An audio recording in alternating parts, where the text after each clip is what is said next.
Son roman est devenu un classique immortel, Petit Pays. Gaël Faye est avec nous et c'est un événement de le recevoir avec Sylvain Savoya qui réalise avec lui et avec Majena Sova une bande dessinée incroyable, adaptée de Petit Pays. Gaël, 30 ans après le génocide des Tutsis au Rwanda, c'est une autre génération, c'est un autre public qui va découvrir Petit Pays avec cette bande dessinée.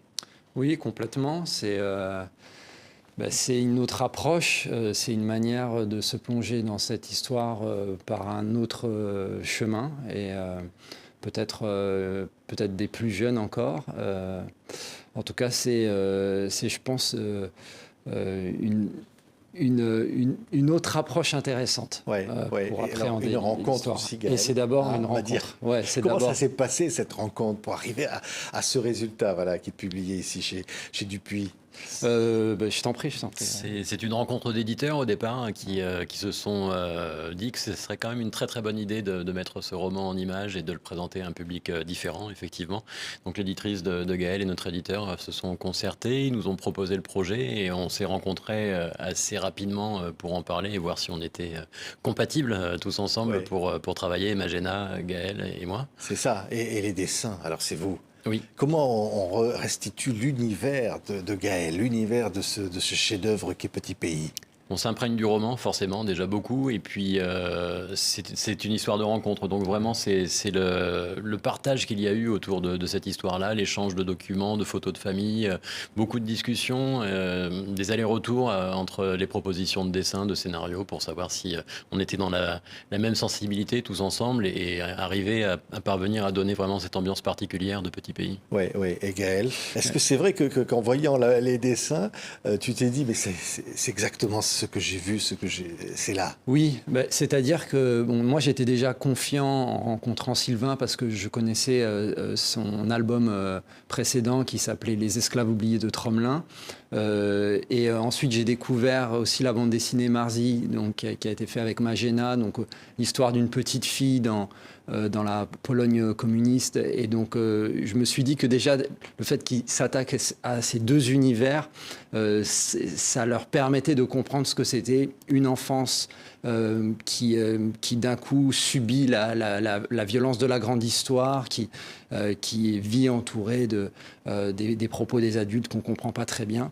Et puis après, oui, il y a eu beaucoup d'allers-retours entre nous. J'ai envoyé des documents personnels, des photos de famille, sans savoir vraiment ce que Sylvain allait faire avec. Et ça a été une surprise extraordinaire de découvrir les paysages très précis de mon enfance. Et par exemple, la maison que l'on voit de Gabriel, c'est vraiment la maison dans laquelle j'ai vécu. C'est exactement cette maison-là. Donc c'est très fort. C'est très fort. Il y a Gabriel, il y a la famille, les parents. Et il y a le monde comme ça qui va frapper. Il y a des couleurs, évidemment, des planches comme ça qui arrivent avec toutes ces ambiances. Quand on voit évidemment le mal s'approcher comme ça et ce qui va arriver, hélas.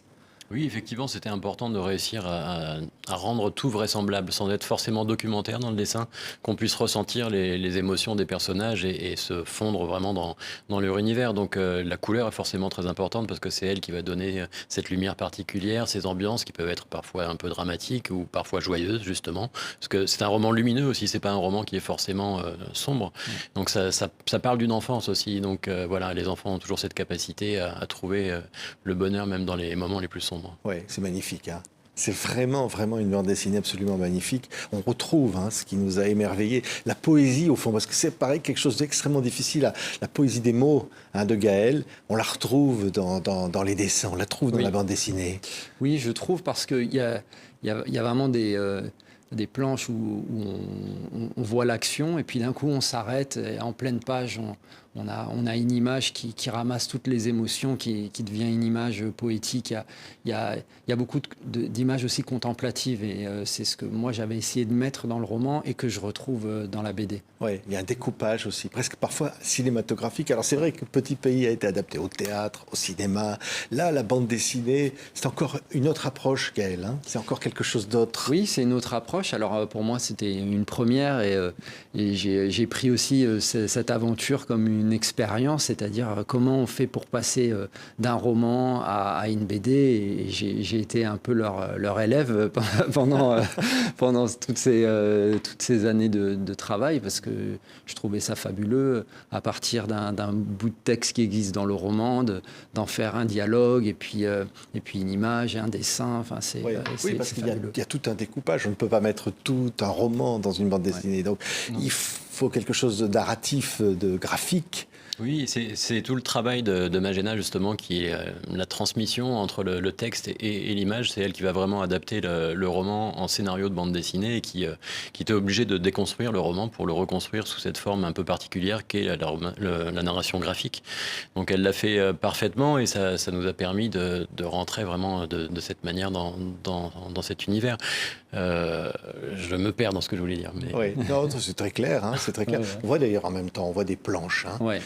C'est très impressionnant, hein, Gaël. Ouais, c'est impressionnant, c'est beau. Alors moi, pendant longtemps, j'ai vu les planches en noir et blanc, et assez récemment, j'ai découvert la couleur, et voilà, c'est aussi ce travail-là qui est bouleversant, qui est très beau.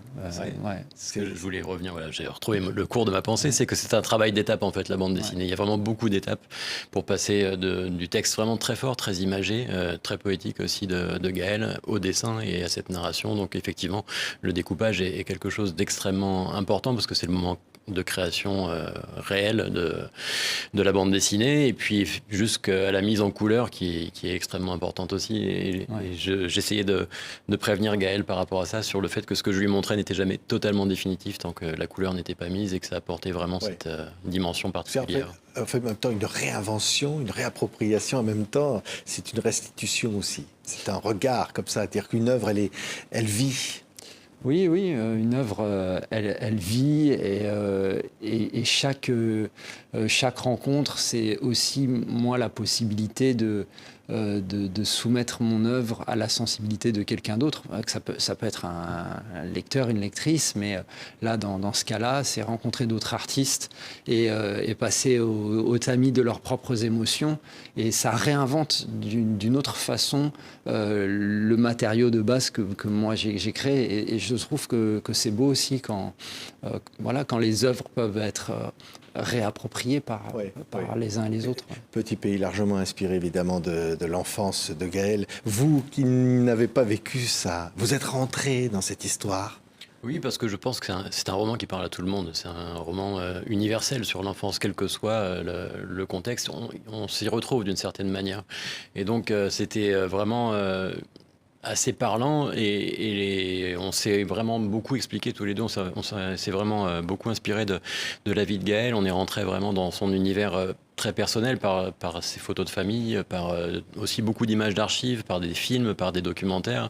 Donc il y a une nourriture très profonde, et c'est vrai qu'au début on se disait que c'était peut-être un handicap de ne pas y aller sur place, de ne pas avoir vécu forcément ces événements-là aussi de l'intérieur, mais au final, c'est aussi une manière de prendre une distance et de donner quelque chose qui soit un peu plus allégorique et qui parle justement un peu plus à tout le monde, plutôt que d'être trop documentaire, ce qui aurait été peut-être le cas si on y avait été. On aurait voulu en mettre beaucoup plus de réalité. Oui, non, mais c'est vrai. Et alors, Gaël, c'est vrai que ça laisse une part à l'imaginaire. Moi, je trouve que c'est ce qui est aussi intéressant. C'est de prendre, de se nourrir, et ensuite de laisser parler l'imagination. Oui, et en même temps de se dire, bon sang, ça fait 30 ans évidemment, là on commémore les 30 ans de ce génocide.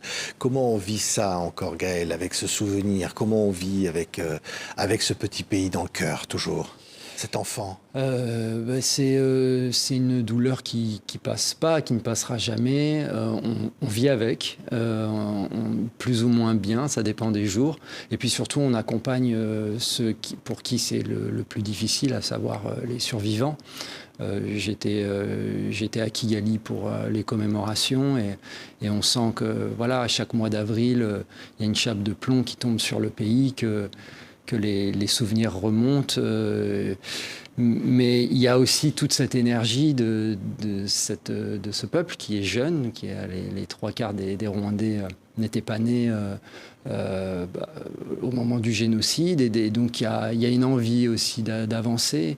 Et voilà, Moi, en tant qu'artiste, c'est ça que j'aime observer, c'est ça que j'aime interroger, c'est ça que j'essaye de comprendre et de raconter avec mes mots. C'est le petit Gabriel qui ne comprend pas, au fond, qu'est-ce que c'est que les Hutus, qu'est-ce que c'est que les Tutsis. Et au fond, on se dit aujourd'hui, le Rwanda, il n'y a plus que des Rwandais. Et au fond, c'était peut-être au fond une victoire de Gabriel. C'est de se dire, il avait raison. Oui. Alors, ce qui est particulier avec Petit Pays, c'est qu'il y a quand même une incompréhension, c'est-à-dire que l'histoire se passe au Burundi. Et c'est vraiment l'histoire de Gabriel au Burundi. Il y a les répercussions du génocide des Tutsis au Rwanda parce que la mère Yvonne va là-bas essayer de sauver ce qu'elle peut sauver de la famille. Elle revient et donc ça percute la famille de plein fouet. Mais c'est vrai que ce roman et puis l'album parle du Burundi et de Bujumbura et c'est un peu triste dans le sens où ça reste un angle mort de l'histoire de la région des Grands Lacs parce que l'événement du génocide des Tutsis du Rwanda est tellement grand qu'il a un peu balayé l'histoire du Burundi.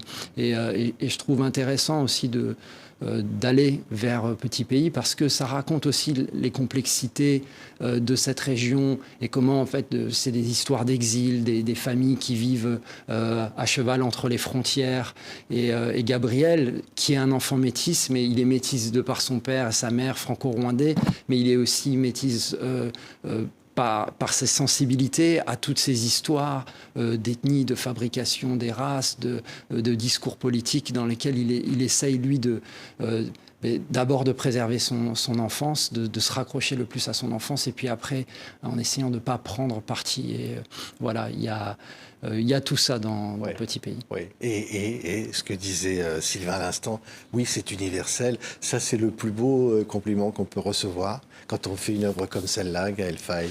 Bah oui. Parce que là, universel à travers tous les supports. Là, maintenant, c'est la bande dessinée, mais au-delà, c'est un message très fort. Complètement, parce que surtout... on a ressenti ça très fort dans ces années-là, et je pense que beaucoup de gens de la région le ressentent encore, c'est qu'on a l'impression qu'un mort dans cette région-là a moins d'importance qu'un mort en Occident, par exemple.